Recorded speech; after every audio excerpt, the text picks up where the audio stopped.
JDU Bose 38 asks, ever sucked it so hard it squirted in your mouth? No, can't say that I have, buddy, but I can tell you my wife, she's had that issue a lot lately.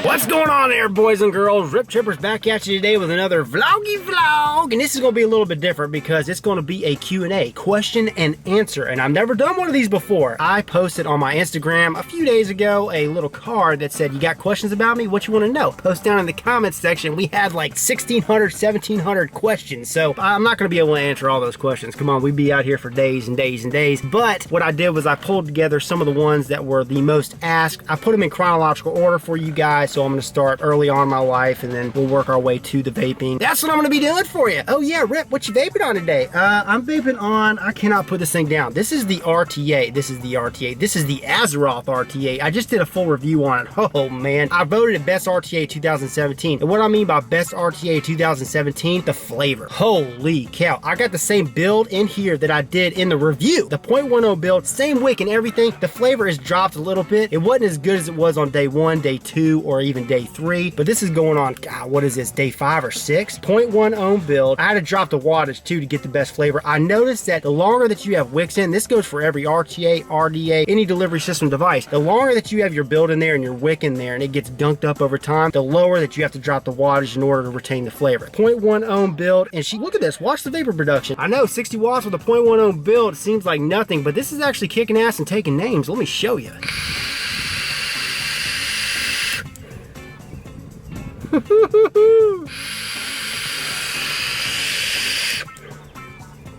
I mean, chucking it. 60 watts with a 0.1 ohm build, and the flavor, ooh, flavor's still freaking good. No, it's great. The Azeroth RTA, if you missed my full review, check it out. I'll post a link down in the description. Oh yeah, Drip, what you juicy vaping on? I'm vaping on the Merge line. I'm actually vaping on some Unification. It's a banana split, and it's freaking good. I'll post a link down in the description where you can get it. Get it at Vape Trick. I'm giving 25% off everything. Yeah, buddy. Now on to the Q&A. So, Coleslaw CU13 asks, where are you from? I am from North Carolina, Raleigh, North Carolina. Was raised here, but wasn't born here. I was actually born in Tennessee. I'm an Oak Ridge boy. Darren Ivy 94 says, did you go to college? Yes, I did. I went to Loyola University in New Orleans, graduated with a BA in photojournalism, hence all these pictures you see on my Instagram, the videography you see right now, and all my video. I graduated learning about photography and videography and editing, and I'm proficient in Photoshop, Lightroom, and I'm just a photo guy. Jonte Feely asks, how old are you? I'll be 34 next month. And then Con Oddmods says, what's your real name? My real name is Trip. Nathan.wow asks, how did you get the name Rip Trippers? Okay, this is actually really cool. So I used to be in a Gears of War clan.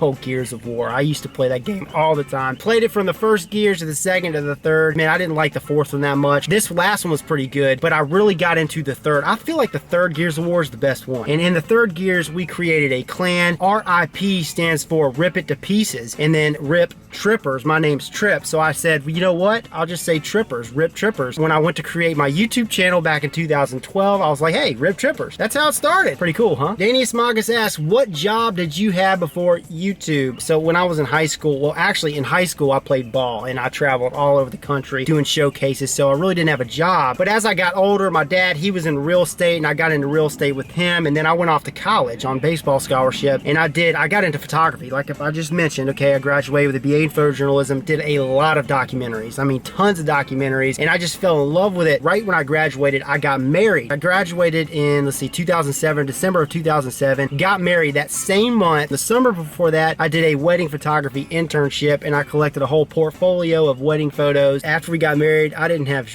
even have any money. I had no money. We had no money. And I was like, well, what am I gonna do? What am I gonna do? So I got a few contract jobs with photography, but it was just so boring. It was good paying, but it was boring. And I was like, I need something that's more lucrative, that is gonna be more fun, that I'm gonna be more passionate about. And I was like, well, wedding photography. I did an internship the summer before that, so I decided to do my first bridal show that year. I put together my portfolio that I shot the summer before, and I had a booth. And for those of you guys who have ever been to a vape event, you got these vape shows and these vendors, and they have these booths. They're constantly pushing their own juice and their mods with these booths, and people are walking booth to booth. Well, that's what a bridal show is. People walk from booth to booth to booth to booth, and I had all my work, and at the time I thought it was great, but it was just like, but here's the thing. I booked 15 brides that bridal show. I guess I was just, you know, a good salesman, right? I booked them.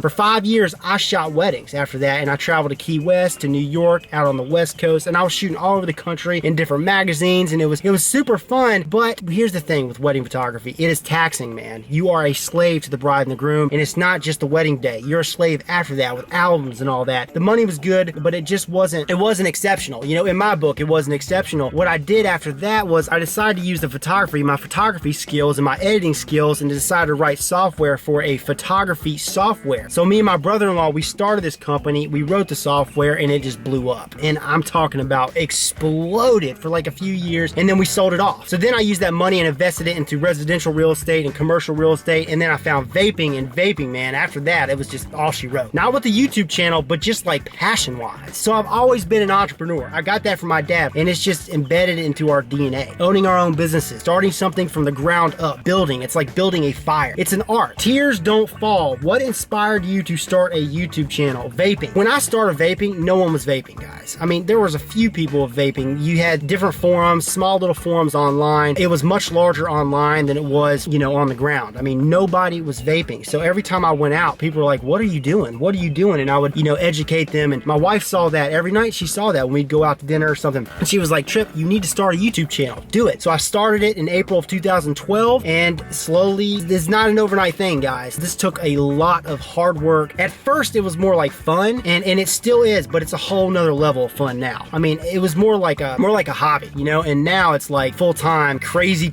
passion. We got more questions coming. DD Rebel, what is one tip for vaping YouTubers that are just starting? Don't do it for free shit. Hell, I did not think I would be anywhere near what I am now, but I'm just gonna be honest, I got in at the right time. I was lucky enough to get in at the right time, see that opportunity. So if you're doing it for fame and free shit, then don't do it. If you're doing it to educate people and to switch people over from smoking to vaping, hell yeah, do it. Next question, Eric Steelers, how long were you a smoker before you converted to vapor? I smoked a little bit in high school and a little bit in college, but my main preferred tobacco product was dipping. I chewed a lot. And the reason why I didn't smoke is because my dad died of heart failure, and it scared the shit out of me. He smoked like 2-3 packs a day. He had a massive heart attack in 1990 and then later died in 2011, and it scared the freaking crap out of me. So no, I didn't smoke, I dipped. Alex Corbone, 99, who first introduced you to vaping and what was your first setup? Long story short, I called a buddy of mine. My wife's car was broken down in the driveway, and I called him up. I asked him to come over. He was a mechanic and he couldn't, so he called a friend over. The guy knocked on the door. It was the middle of a Sunday. The dude came over for free. How cool,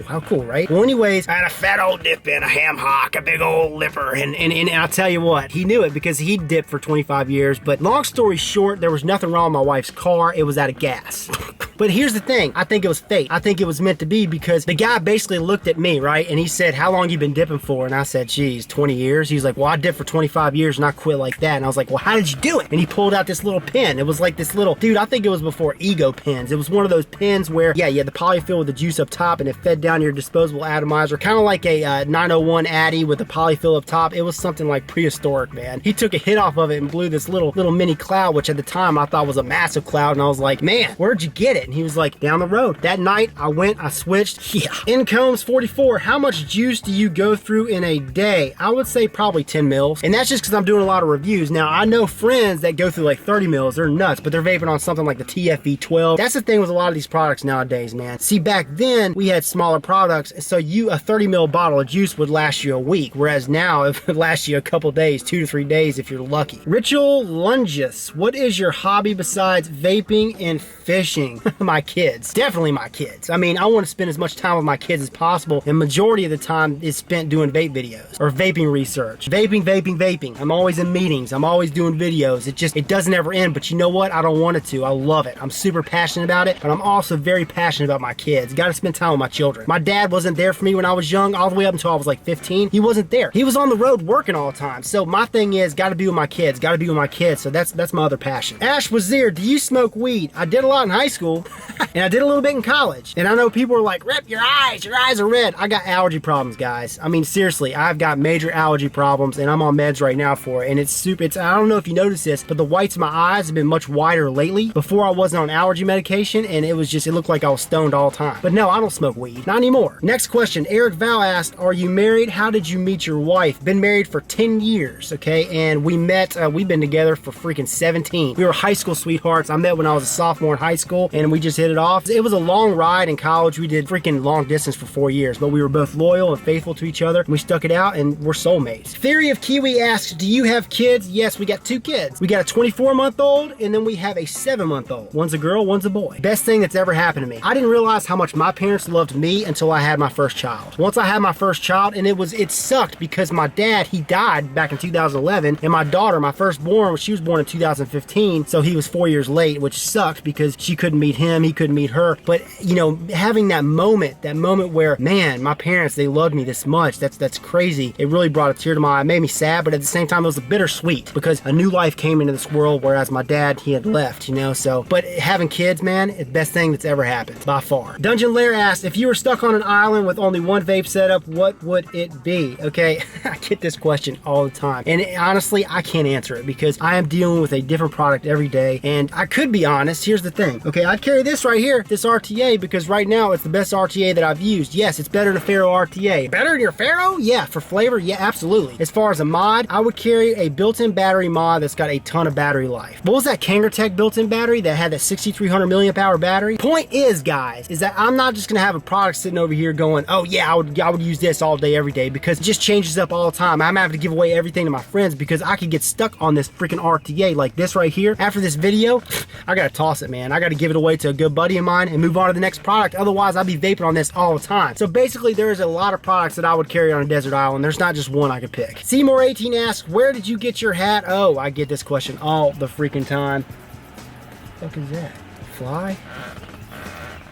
Nature, bitch! Sorry, I digressed. Seymour18 asks, where did you get your hat? This hat, man, I get a lot of questions, a lot of comments about this hat, and it's a camper hat. You can pull the bill down, but I keep the bill up. Let me tell you why I keep the bill up. Because of lighting. I don't want to cast a shadow over my eyes, and actually, I like wearing it like this. But it's a kick-ass hat, and this is an Otis James. A buddy of mine, his name is Otis James. He's got a shop in Oak Ridge, Tennessee, and he makes some of the best custom hats, man. Stitches them by hand, everything. This hat was $100, but it was made completely by hand. I'll post a link down in the description to where if you want to check his site out, check it out. Otis James. Jacob Wong 68. When did you lose your virginity? Well, just in case my in-laws are watching, we waited till we got married. 7th WXRD asks, how big is your penis? Bigger than yours. I can't even pronounce this one. June 3rd, he says, what's your dream car? Okay, my dream car is what I'm sitting in right now, and it's a 240D Mercedes-Benz 1983 240D. I know that sounds funny. I've owned a lot of cars, guys. A lot of cars. Driven Ferraris, driven Lamborghinis, G-Wagons. I own a G-Wagon. I got a video on that. I got a G55 AMG. I like it, but this right here, it only cost me $10,000. It's got 78,000 miles, and it is a 1 million mile car, and it's stick shift. It's diesel cars, man. Old Mercedes diesel cars, best cars. This is the best built as far as longevity car that you're gonna ever buy. You go buy a Ferrari, it's gonna be, you know, a good Ferrari, a high-end Ferrari is gonna be $250,000, and you go over 1,000 miles and it depreciates. It's the worst investment ever. I had a Challenger Hellcat. I got a video on it. I'll post a link down in the description if you want to see it, okay? The video I had, I sold that. But yeah, the Hellcat was bitching, but 707 horsepower, who the hell needs that? I mean, I couldn't even drive it on the road. This right here, it's slow, it's a cruiser, and it just will go and go and go. And it's freaking mechanical. There's no computers. All these cars today, man, I went out to California last week, and a buddy of mine, we rented a Cadillac, a brand new Cadillac, and there was like buttons, right? It had park, reverse, drive. It didn't even have a freaking console. There was no like stick. You had to press a button. All computerized, man. In 10 years, those cars are gonna be in junkyards. This right here, this mechanical, everything mechanical, Mercedes, hell, this car will still be driving when my great-great-grandkids are alive. That's what I love about this. This is my dream car, guys. I know it sounds funny, but I'm a simple guy. Sammy I Bid asked, what vape setup do you usually take when you are going to dinner or drinks? Okay, lately I've been taking the Joytech Penguin. It's just easy. Kelly Robertson asked, what is your favorite film ever? That is a broad question, Kelly. I mean, there's so many different genres. If we're talking about drama, I would say Shawshank Redemption or Schindler's List. Bobby Sams 83 asked, why don't you go to vape conventions? Okay, I actually went to my first vape convention a couple weeks ago. Yeah. It was awesome. You know, I didn't know what the word vape fam really meant until I went to that convention. And it was a small convention, but the people were so freaking cool, man. But to answer your question, the reason why I didn't go to vape conventions in the past is because, one, I had a daughter in 2015, and that was when my name started to get more popular, and I started to get offers to go to these vape conventions, and I turned them down because I wanted to spend time with her. I wanted to spend time with my son, my recently born son. My dad, again, was not there for me until I was older. I want to be there for my kids. Got to take care of my fam. They're the #1 priority. Next question, Detroit Grown asked, what was your average pitch speed? And he's referring to baseball. I played baseball in college and in high school, but in college, I played right field and I was a closing pitcher. And I averaged out at 87 to 88 miles per hour, which is, it's good for college, but it's not, I mean, it's nowhere near pro. And I also topped out at 91. Next one, I cannot even pronounce this. Guragitsibukis? Ever burned your fingers touching a hot coil? Yeah. Who has not that rebuilds coils? Chase Morse asked, what happened to fishing videos? Friday fishing videos? Well, I just don't have time. Sticky Clouds asked, how long do you grow out that luscious beard before deciding to trim it? Once it starts to get tangled up, I'll trim it. And then the last question comes from eBucky. What would you do for a Klondike bar? Hell, I don't know. Buy it. What would you do for a Klondike bar? So that right there, boys and girls, concludes the Q&As for today. I hope you guys enjoyed the video. If you liked it and found it entertaining, well then like the video down below. And if you want to see more and more, subscribe for more. This is Rip Chippers, and remember, smoking is dead. Vaping is the future, and the future is now.